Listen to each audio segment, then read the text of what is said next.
l'éclipse totale du soleil aura lieu le 18 juillet 1860, ici même, soit dans 9 mois et 26 jours.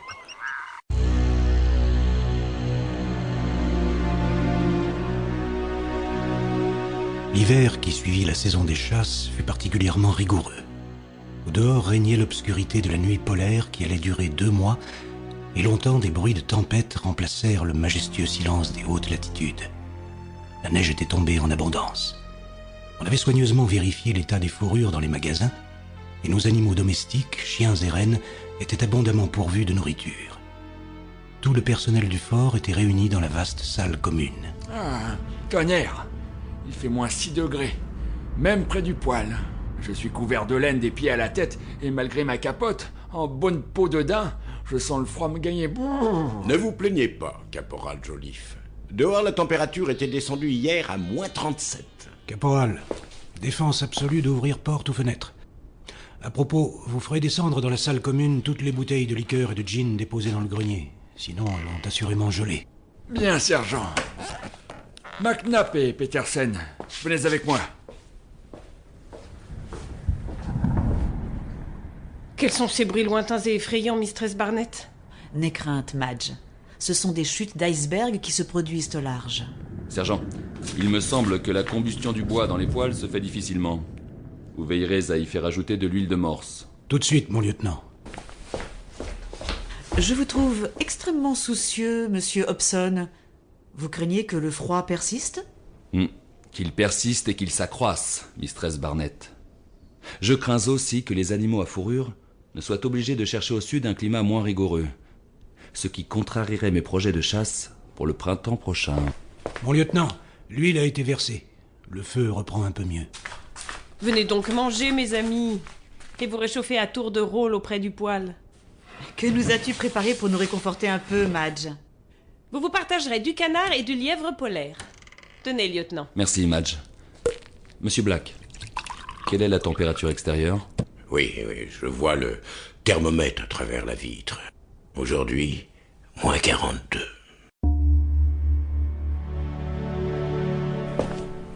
Mauvaise nouvelle, mon lieutenant. Le bois va nous manquer bientôt.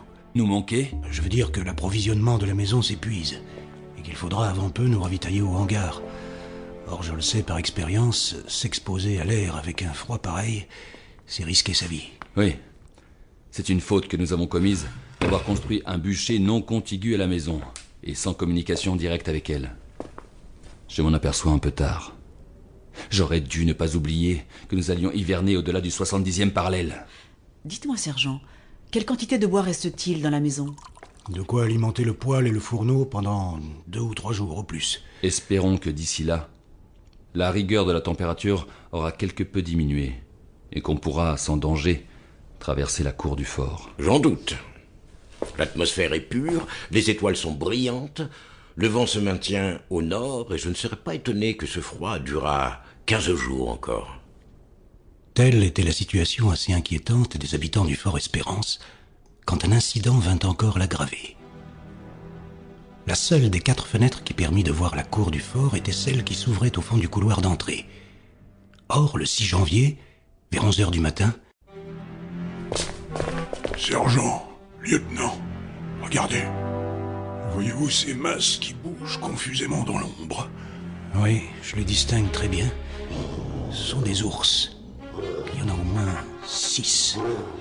Ils sont parvenus à franchir l'enceinte palissadée. Ils sont attirés par notre fumée et ils s'avancent vers la maison. Barricadons la fenêtre du couloir, vite!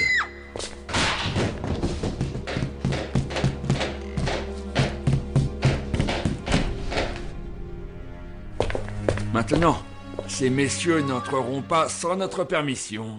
Eh bien, monsieur Hobson, rien n'aura manqué à notre hivernage. Après le froid, les ours.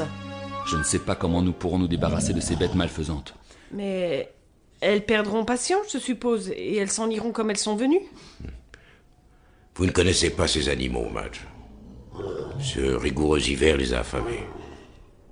Ils ne quitteront point la place, à moins qu'on ne les y force.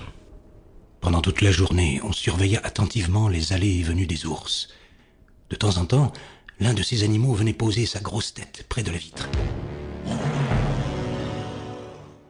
Sergent. Pour continuer à écouter ce livre audio gratuitement, cliquez sur le lien dans la description et vous pourrez l'écouter en entier sans frais grâce à l'essai de 30 jours d'Audible.